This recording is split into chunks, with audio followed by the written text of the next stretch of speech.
धाराशिव जिल्हा परिषद व पंचायत समिती परांडा सार्वत्रिक निवडणूक 2026 भारतीय जनता पार्टीचे उमेदवार शेळगाव जिल्हा परिषद गटाचे अधिकृत उमेदवार श्री शरद रामदास पवार, चिंचपूर पंचायत समिती गणाचे अधिकृत उमेदवार श्री एकनाथ पंढरीनाथ वायसे यांच्या प्रचारार्थ शेळगाव येथे जी सभा आपण या ठिकाणी आयोजित केलेली आहे, त्या सभेचे प्रमुख आदरणीय सुजितसिंह ठाकूर साहेब, ज्येष्ठ नेते भाजपा, माजी आमदार आणि लालकृष्ण अडवाणी साहेबांपासून गोपीनाथरावजी आणि त्याच्यानंतर फडणवीस साहेबांच्यापर्यंत जनादेश यात्रेपर्यंत सगळ्या यात्रांचे जे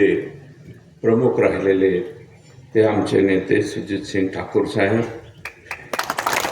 या ठिकाणी उपस्थित श्री तानाजी वाघमारे जिल्हा सरचिटणीस, श्री संतोष सूर्यवंशी जिल्हा उपाध्यक्ष, बाबासाहेब जाधव तालुका उपाध्यक्ष, आप्पा लोंढे भाजपा तालुका उपाध्यक्ष परांडा, विठ्ठल टिपाले साहेब भाजपा नेते, महादेवराव लोंढे, सतीश देवकर माजी पंचायत समिती सदस्य, तानाजी पाटील तालुका चिटणीस, अनिल पाटील युवा मोर्चा, ॲडव्होकेट भालचंद्र अवसरे, ॲडव्होकेट तानाजी वाघमारे, रामभाऊ जामदारे यांनी आजच या ठिकाणी प्रवेश केला, युवा उद्योजक श्री दिनेश मांगले, सरपंच श्री महेश देवकर.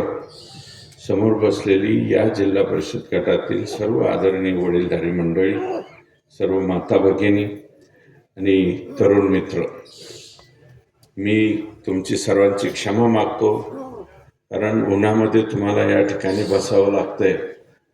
आणि सभा तशी मी परवाच कन्फर्म केली होती, परंतु काल परत भाऊंनी मला आदेशित केलं की कुठलंही काही असलं तरी रद्द करा आणि इकडं यावं लागतंय. हा मुलगा अत्यंत सामान्य कुटुंबातला आहे, त्याला आपण या ठिकाणी उभा केलं आहे, त्याला बळ देण्यासाठी येणं गरजेचं आहे. मी निश्चितपणे म्हणलं, कारण मी फडणवीस साहेबांनी मला 3 जिल्ह्याचा MLCचा उमेदवार केलं होतं. ॲक्च्युअल मी साहेबांना म्हणलं होतं की मी MLCचं मटेरियल नाही आहे, मी MLAचं मटेरियल आहे. पण मला साहेब म्हणले, अरे बाबा, ती जागा कधीच आपल्याला निवडून आलेली नाही. कायमस्वरूपी गोपीनाथरावजी असतानापासून ती जागा फक्त आपली डिपॉझिट जप्त व्हायसाठीच आपण लढतो, म्हणजे पडायचं सुद्धा नाही, डिपॉझिट जप्त व्हायचं. अशी एकमेव जागा आहे की ती कायम डिपॉझिट जप्त झालेली आहे, तुलाच उभा राहावं लागतं. म्हणलं, साहेब माझं कशाला हाल करताय? नाही म्हणलं, तो उभा राहा. आणि त्या निवडणुकीमध्ये माझं पूर्ण सारथ्य जे आहे ते आदरणीय सुजितसिंह ठाकूर साहेबांनी केलं. आणि जिथे 263-64 मतं काँग्रेस आणि राष्ट्रवादीकडे जास्त होती, भाजपा शिवसेनेची मतं कमी होती. आवाज कमी करा, वाढवतो का मंडपवाला? तू गाव खात्यातला नाही ना?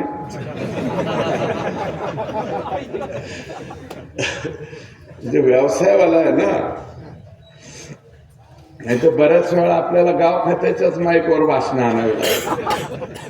तर असो, मला संधी त्या ठिकाणी मिळाली. मी या 3ही जिल्ह्यामध्ये जे जे प्रमुख मंडळी सांगतील त्यांचं मी निश्चितपणे ऐकण्याचं काम केलं. माझ्या परीने जे काही देता आलं ते देण्याचा प्रामाणिक प्रयत्न त्यावेळेससुद्धा मी केला.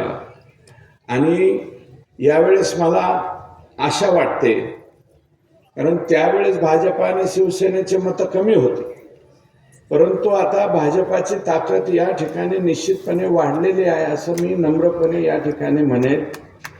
कारण मुरुमकर जे आहे त्या ठिकाणी ते दोन्ही बंधू आता ते काँग्रेसचे म्हणजे आपल्या भाजपाचे जिल्हाध्यक्ष आहेत बसवराजजी, ते सुद्धा आपल्याकडं या ठिकाणी प्रवेश केला, अतिशय कुठली काही मागणी नाही केली. लोकसभेच्या अगोदर ते पण आपल्या पक्षामध्ये आले. सुनील मालक, माननीय मधुकरराव चव्हाण साहेबांचे चिरंजीव, ते सुद्धा आपल्याबरोबर आले. त्याचे परिणाम बघा. ज्यांनी माझ्या विरोधात निवडणूक लढवली होती ते हरिभक्तपरायण जगदाळे महाराज हे 3ऱ्या क्रमांकावर गेले वाटतं त्यांच्या तिथं नळदुर्गलाच. म्हणजे नगराध्यक्ष पदाला स्वतः उभे राहिले आणि 3ऱ्या क्रमांकावरती गेले. मी चेष्टेनं हरिभक्तपरायण म्हणलं, तुम्ही काय हरिभक्तपरायण वगैरे समजू नका अशी आपल्याला विनंती आहे. तर निश्चितपणे तुळजापूर मतदारसंघ असेल, तिकडे सेनेचे आमदार आहेत, परंतु त्याच्यावरती प्रभुत्व जे आहे ते बसवराजजींचं बऱ्यापैकी आहे. त्या भागातून, उमरग्याच्या भागातून सुद्धा, मुरुमच्या भागातून लोहारा आहे, त्या भागामधनं चांगल्यापैकी सीटं निवडून येऊ शकतात. आपल्या कळंबमध्ये सुद्धा राणादादा पूर्वी त्या विभागाचे आमदार होते. त्यांचं पद्मसिंह पाटील साहेबांच्यापासून बऱ्यापैकी बस्तान त्या ठिकाणी आहे. आणि आपल्या इथं मूळ भारतीय जनता पार्टीचं सुद्धा चांगलं केडर या ठिकाणी ठाकूर साहेबांच्या रूपाने असल्यामुळं आपल्या इकडेही जागा निश्चितपणे वाढू शकतात. आणि त्याच्यामुळं भारतीय जनता पार्टीचा जिल्हा परिषदेचा अध्यक्ष होऊ शकतो. आणि तो जर झाला तर निश्चितपणे आपल्या भागातले प्रश्न सुटण्यासाठी या ठिकाणी निश्चितपणे फायदा होईल, अशा प्रकारची मला गॅरंटी यावेळेस वाटते. आता हा जो जिल्हा परिषद सर्कल आहे, सुरत चेन्नई ग्रीनफील्ड हायवेसुद्धा याच आपल्या इथनं जातो. उद्याच्याला शेतकऱ्याच्या भूसंपादनाच्या बाबतीत त्याच्या एखादा शेड असेल, त्याचा असेल, झाड असेल, त्याची व्यवस्थित त्या ठिकाणी भूसंपादनाची प्रक्रिया झाली पाहिजे. शेतकऱ्याला 2 पैसे मिळाले पाहिजे. याच्याकडे निश्चितपणे लक्ष देणारा लोकप्रतिनिधी आपल्याला त्या ठिकाणी पाठवावा लागेल. दुसरं, एकनाथ महाराजांची पालखी सुद्धा इथूनच जाते, वामन भाऊंची पालखी सुद्धा इथूनच जाते. कारण शोषित, वंचित, पीडित अशाच भागामधून वामन भाऊंनी त्यांची दिंडी नेलेली आहे. तुम्ही बघा, जास्त हायवे वगैरे नाही. वामन भाऊ ज्या ठिकाणी कोणीच गेलेलं नव्हतं अशा भागामधून वामन भाऊंची दिंडी त्यांनी नेली. आता विठ्ठलपारा त्या ठिकाणी नेत आहेत. आणि आदरणीय मुख्यमंत्री महोदय प्रतिवर्षी वामन भाऊंच्या कार्यक्रमाला येतात. त्यांनी घोषणासुद्धा केली आणि त्याचं कामकाजसुद्धा आता काही दिवसामध्ये सर्वेक्षणाचं वगैरे सुरू होईल. तो थेट वामन भाऊंपासून पंढरपूरपर्यंतचा हा पालखी मार्ग त्यांनी त्या ठिकाणी सुरू करण्याचं आश्वासन दिले. तोही याच जिल्हा परिषद सर्कलमधून जातोय. भगवान बाबांची सुद्धा दिंडी याच सर्कलमधून त्या ठिकाणी पुढे जाते. अतिशय आनंद आहे. त्याच्यानंतर शेळगावचं सोलारचं सबस्टेशन असेल, ही सगळी कामं जी आहेत ती आदरणीय भाऊंनी त्यांच्या कालावधीमध्ये करून घेतली. खैरी नदीवरचा पूल, बाजारपेठ, पुरापासून संरक्षण भिंतीचं चिंचपूरचं काम असेल, अशी काही मोठी कामे, शेळगाव ते चिंचपूर रस्त्याचं काम असेल, 433 केव्हीची कामं असतील, उजनीचे 7 TMCचं पाणी असेल, आणि पांढरेवाडी तलावाच्या बाबतीत सुद्धा त्यांनी आता या ठिकाणी घोषणा केलेली आहे. त्यांनी शब्द दिलेला आहे. कारण प्रकल्प 1 TMCचा आहे आणि तो जर भरत नसेल तर खाली शेतकऱ्यांची अडचण त्या ठिकाणी होऊ शकते. परंतु आता पूर्वी 33.66 TMC आपल्या वाट्याला दिलं होतं.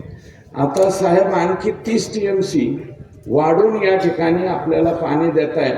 त्याचा फायदा होणार आहे धाराशिव जिल्हा आणि बीड जिल्हा. बीड जिल्ह्यातला विशेषतः फक्त माझा मतदारसंघ आष्टी तालुका आणि पाटोदा तालुक्यातला काही पाट.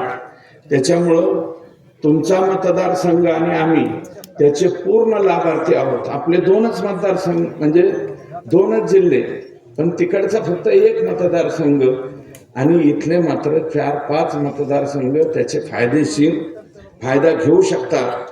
निश्चितपणे त्यांचं स्वप्न आहे फडणवीस साहेबांचं. त्यांनी निश्चितपणे काम चालू केलं आहे, हे नम्रपणे या ठिकाणी तुम्हाला सांगायचं.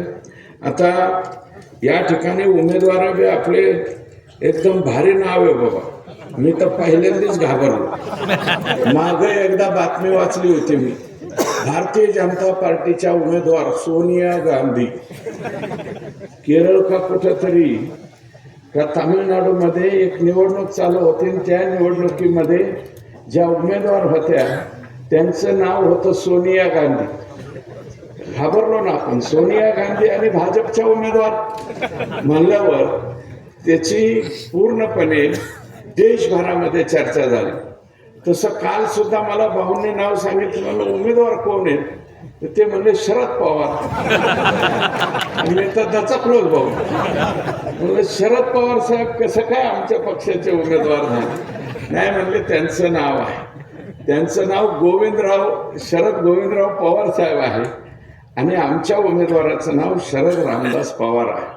तेव्हा हे शरद जो मुलगा आहे त्यानं पूर परिस्थितीमध्ये सुद्धा बऱ्यापैकी किट वाटपाचं काम केलं.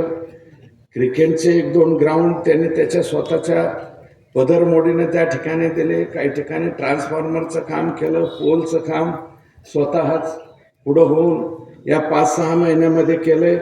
शिवराष्ट्राच्या बाबतीत सुद्धा त्याला माहिती झाली, स्वतः काहीतरी मशीन वगैरे लावून सुद्धा करून दिले. हातपंप काही ठिकाणी घ्या म्हणले तिथेही घेतले.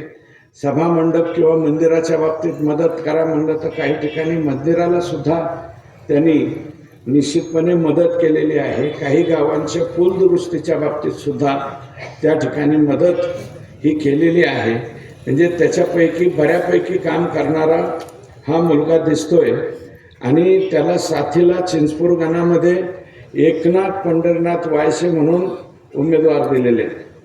आता ह्या उमेदवाराच्या नावात एकनाथही आहे आणि पांडुरंगही आहे. नाव मला वाटतं विचार करून ठेवलं होतं काय मी तुमचं. आणि वडिलांचं नाव पंढरीनाथ आहे आणि त्यांचं नाव एकनाथ आहे. त्याच्यामुळं एकनाथराव हे सुद्धा अत्यंत चांगला उमेदवार आहे. त्यालाही तुम्ही सहकार्य करा. आणि जिल्हा परिषद उलटा नाव का असू द्या, परंतु माझं मत आहे की जिल्हा परिषद सदस्य जो आहे तो कशासाठी निवडून द्यायचा. आता इथं तुम्ही सांगतायत की भाऊ आणि दादा वेगवेगळे होते, या निवडणुकीत एकत्र झाले. तुम्ही शरदराव घाबरू नका. 2 कायमस्वरूपीचे विरोधक जर एकत्र झाले ना तर त्या दोघांमुळं दोन्ही पार्ट्याला लय ताप झालेला असतो लोकांना, खालच्या लोकांना. ही दोघं गळ्यात गळे घालतील पण खालचे गडे म्हणते हे दोघांचं मी बघूच असं सुद्धा होण्याची दाट शक्यता असते बरं. आणि तसंच होईल आणि त्याचा फायदा तुम्हाला होईल, हे तुम्ही नक्की बघून घ्या. मोठ्याल्या लीडरला वाटतं की आमचे 2 पक्ष एकत्र झाले, आम्ही दोघे एकत्र झालो, आता बघायचंच काम नाही, माझा गट आणि तुझा गट. पण माझा गट आणि तुझ्या गटात तुम्हीच पहिल्यांदा एवढं राखेल वाचलेलं असते. त्याच्यामुळं त्यांचे बिचाऱ्यांचे एकमेकावर केसेस भानगडी झालेले असतात. तुम्हीच सांगितलं म्हणून त्याचं काम त्याने अडवलेलं असतं, याचं होत असताना त्याचं अडवायचं काम तुम्ही केलेलं असतं.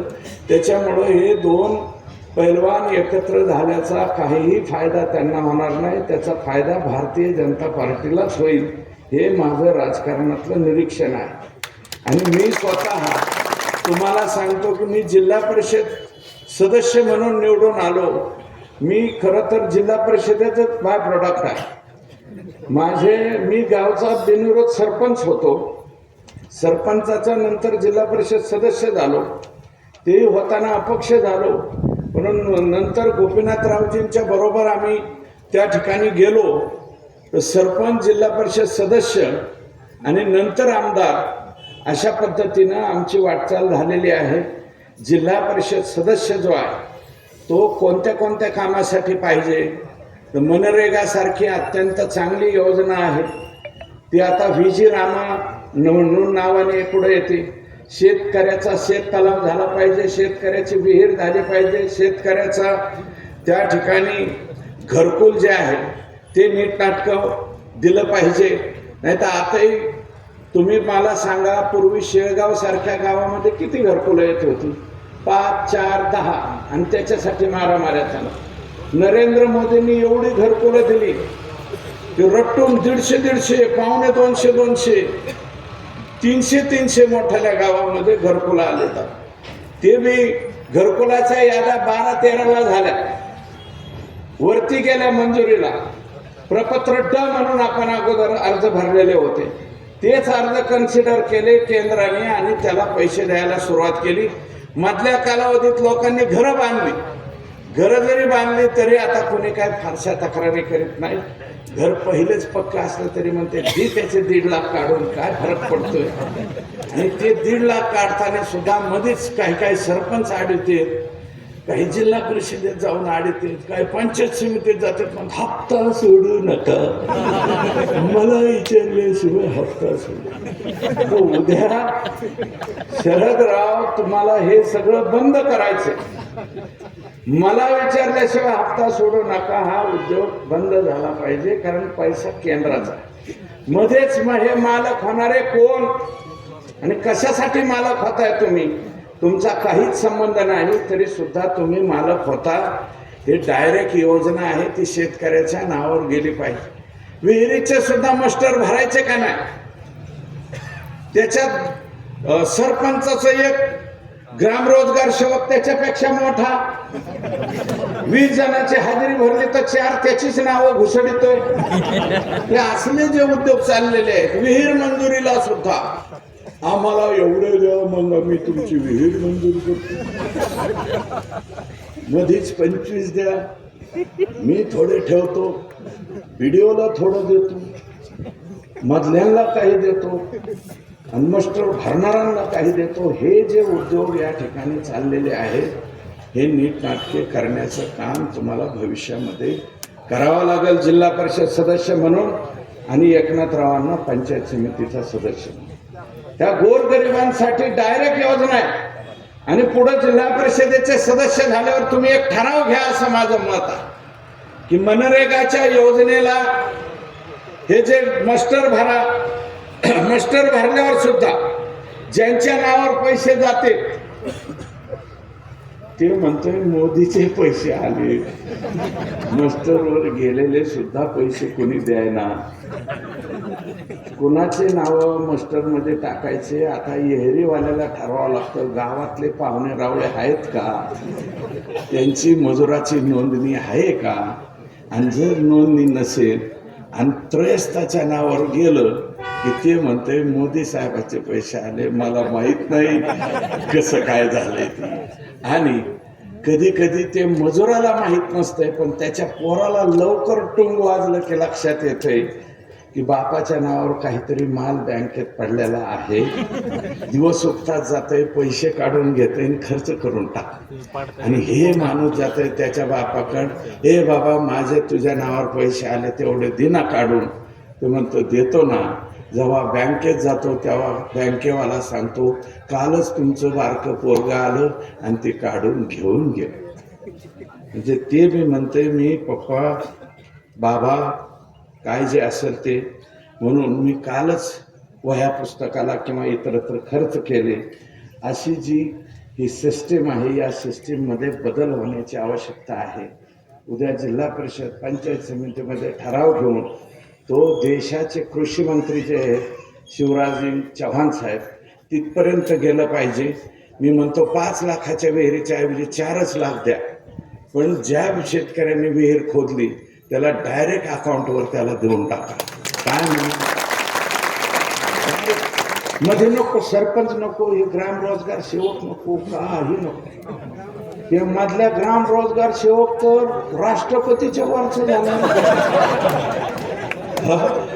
तीच ठरवते कोणाची नावं टाकायची, कोणाची नाही. फिरता बहिर ससाना झाला जो गावाचा. जरा बेकारच परिस्थिती होऊन बसली आहे. ह्या बाबीवरती तुम्हाला उद्याच्याला लक्ष द्यावं लागेल. पोखरामधल्या ज्या योजना गावं आलेली आहेत पोखरामध्ये, या सर्कलमधली जी गावं असतील त्याच्यामध्ये सुद्धा सार्वजनिक 100 बाय 100 मीटरचा आता शेत तलाव करण्याचं सरकारने ठरवलेलं आहे गावामध्ये एक. त्याची संख्या वाढवण्याच्या बाबतीमध्ये आम्ही बोलू. राज्याचे कृषी मंत्री आणि माननीय मुख्यमंत्री आणि याचे जे उपाध्यक्ष केलेले आहेत आमचे रणजित सावरकर, त्यांच्याशी बोलून आम्ही एक शेत तलावाच्या ऐवजी सार्वजनिक 2, 3, 4, 5 करावे. एक किमान 150-200 एकर जमीन ही त्या शेत तलावावरती उन्हाळ्यामध्ये भागली पाहिजे. अशा पद्धतीची योजना त्याच्यामध्ये बदल करण्याच्या बाबतीत आम्ही सांगू. परंतु पोखरामध्ये जमीन असणाऱ्यांनाही योजना देता येत आहे, परंतु गावामधले 20%, 25% जे बांधव ज्यांच्या नावावरती गुंठा सुद्धा नाही त्यांना सुद्धा आपल्याला मदत करता येते. प्रधानमंत्र्याचं घरकुल बी झालं पाहिजे, परंतु रमाई आवास योजनेचं सुद्धा घरकुल झालं पाहिजे. आमच्या दीन दलित दुबळ्या माणसाचं जर तो शेड्यूल ट्राईबचा असेल तर त्याला सुद्धा शबरीमधून घरकुल त्याचं मंजूर झालं पाहिजे. त्याच्या घरकुलाचा सुद्धा फायदा शेड्यूल ट्राईबच्या माणसाला मिळाला पाहिजे, शेड्यूल कास्टच्या माणसाला मिळाला पाहिजे. याचं सर्वस्वी लक्ष जे आहे ते जिल्हा परिषद सदस्य आणि पंचायत समितीच्या सदस्याचं असतं. जिल्हा परिषद सदस्यांनी गावाची शाळा ही मंदिरात समान मानून उद्याच्याला, पूर्वी ही रमणी पॅटर्न होता, आता केंद्र सरकारने निपुण पॅटर्न आणलेला आहे. निपुण नावाची योजना प्रधानमंत्र्यांनी आपल्याला दिलेली. निपुण म्हणजे काय आणि त्याचा जास्तीत जास्त वापर आपल्या जिल्हा परिषदेच्या शाळेमध्ये झाला पाहिजे. आमच्या लेकरांची गुणवत्ता वाढली पाहिजे. याच्यासाठी काम कोणी करायचं असतं ते जिल्हा परिषद सदस्यांनी करायचं असतं. ते काम उद्याच्याला नका का इंग्लिश मीडियमची तुम्ही शाळा उघडू, परंतु अर्ध इंग्लिश तर आपल्याला परवानगीच आहे, परंतु निपुण सारखा जो पॅटर्न आहे, आम्ही जरेवाडीचा पॅटर्न चालू केलाय, असा काही पॅटर्न उद्याच्याला तुमच्या धाराशिव जिल्ह्यामध्ये सुद्धा सुरू करता येतो का आणि आमच्या मुलांची गुणवत्ता वाढ करता येते का? कारण जिल्हा परिषदेच्या शाळेमध्ये मोठ्याल्यांची लेकरं डॉन बास्को, फादर बास्को, ठास्को अशा कोणत्याही याच्यामध्ये जाऊ शकतात, पण गरिबांची लेकरं आमची फक्त जिल्हा परिषदेच्या शाळेत शिकतात. त्या जिल्हा परिषदेच्या शाळेच्या शिक्षकावरती, मुख्याध्यापकावरती, सगळ्यावरती लक्ष केंद्रित करायचं काम कुणाचं असते तर ते जिल्हा परिषद आणि पंचायत समितीच्या सदस्याचं असतं. जिल्हा परिषद सदस्यांची, पंचायत समिती सदस्यांची कामच बाजूला राहिली. गेल्या काही वर्षामध्ये काय झालंय, गुत्तेदार लोक मोठ्या प्रमाणावरती याच्यात पुढे यायला लागले आणि जिल्हा परिषदचा सदस्य काय करतोय, MB रेकॉर्ड करतो, बगलात घालतो, तिथं जातो. जर असं अधिकाऱ्यांच्या पुढे MB घेऊन जाणारे लोक तिथं दिसले तर सार्वजनिक स्वरूपाची कामं होणार नाही. म्हणून एक शिक्षकी पेशा असलेला मुलगा आता तो चांगल्यापैकी बिझनेस करतोय. तोही केंद्राने दिलेल्या योजनांमधून जे प्रधानमंत्र्यांनी आता ठरवलंय की केमिकल फर्टिलायझर कमी करा आणि म्हणजे शेतीकडं तुम्ही आता ते फर्टिलायझर कमी करून त्या ठिकाणी बायो फर्टिलायझरकडे वळा. त्याच्यामध्ये काम करणारा हा मुलगा आहे. त्याच्यामुळं या मुलाकडं तुम्ही लक्ष द्यायला हरकत नाही. माझं असं मत आहे, पूर्वी आमका होता, अमुक अमुक पोलीस पाटील होते, आता त्यांचाच वर्ग पोलीस पाटील करा, त्यांचाच नातू परत पोलीस पाटील करा. हे पाटील काय जरा बदला ना, असं माझं मत आहे. गरिबाच्या घरी पण जाऊ द्या. आणि झटणारा मुलगा दिसतोय, 6 महिन्यामध्ये बऱ्यापैकी सर्कलचा अभ्यास केल्यावर दिसतोय, त्यांनी फिरला. इथं काही ट्रान्सफॉर्मरची आवश्यकता आहे, आमकंय तमकोय. उद्याच्याला तुम्ही निवडून आल्याच्या नंतर जी आश्वासनं देताल सरपंच, तेवढी एक यादी करा आणि सुजित सिंगाटकर यांना मुंबईला सुद्धा जाण्याची गरज नाही. इथून जर फक्त व्हॉट्सअपवरती जरी पाठवलं तरी सुद्धा यांचं काम होतं तिथं. एवढं वजन या माणसाचं तिथं आहे आणि आदरणीय फडणवीस साहेबांकडे आहे. अतिशय सुंदरपणे काम करणारा मुख्यमंत्री या राज्याला लाभलेला आहे. त्यांच्यावरती टीका टिप्पणी अनेक झाली, पण कधी ते उलटं उत्तर देत नाहीत, सतत काम करत राहतात. त्या माणसाकडे हे खातं आहे. तुम्ही 100% त्यांना सांगा, तुमची जेवढी काही ट्रान्सफॉर्मर्स असतील त्याचा सुद्धा निर्णय घेण्याचं काम भाऊ ह्या या ठिकाणी करतील. गरज पडली भाऊ मला म्हणले चला अण्णा एक दिवस, तर मी सुद्धा त्यांच्याबरोबर येईल. कारण शेतीमध्ये पाणी असल्याच्या नंतर शेतकऱ्याला त्या ठिकाणी जर लाईट नसेल, पूर्वीच्या काळात लाईटी असायच्या. मला एकदा मी प्रचार दौऱ्यात गेलो होतो, मला एक शेतकरी म्हणला की आमच्या भागात तिकडे, आता इकडं कसं होतं मला माहीत नाही, पण आमच्या गावात अशी लाईट आहे म्हणले. अण्णा म्हणलं कशी लाईट आहे? ते म्हणले लघुशंकेला बसलो आणि ते जर तार धरून बसलो तरी सुद्धा मला काहीच होत नाही. म्हणजे चेष्टेने असा म्हणाला तो. माय मावले मला क्षमा करा, पण तो व्यक्ती ज्या भाषेत बोलला होता त्या भाषेत मी बोललो. तशा फक्त निस्ता खंदिलापेक्षा सुद्धा थोडाफार कमीच उजेड पडेल अशा लाईटी पहिल्या होत्या. आता लाईटमध्ये दुरुस्ती 100% आलेली. म्हणून मायबाप शेळगाव जिल्हा परिषद गटातल्या सर्व मायबाप जनता जनार्दनाला मी विनंती करीन, हात जोडून पाया पडून या ठिकाणी विनम्र विनंती करतो की शरद पवार आणि एकनाथ पंढरीनाथ वायसे या दोघांना कमळ या चिन्हावरती आपलं बहुमोल असं अनमोल असं मत देऊन त्यांना पुढची 5 वर्ष जिल्हा परिषद सदस्य आणि पंचायत समितीचा सदस्य म्हणून काम करण्याची संधी आपण उपलब्ध करून द्यावी, अशा प्रकारची विनम्र विनंती तुम्हाला करतो. आपण सर्वजण माझ्या विनंतीचा मान राखाल अशी अपेक्षा ठेवतो आणि या ठिकाणी थांबतो. जय हिंद, जय भारत.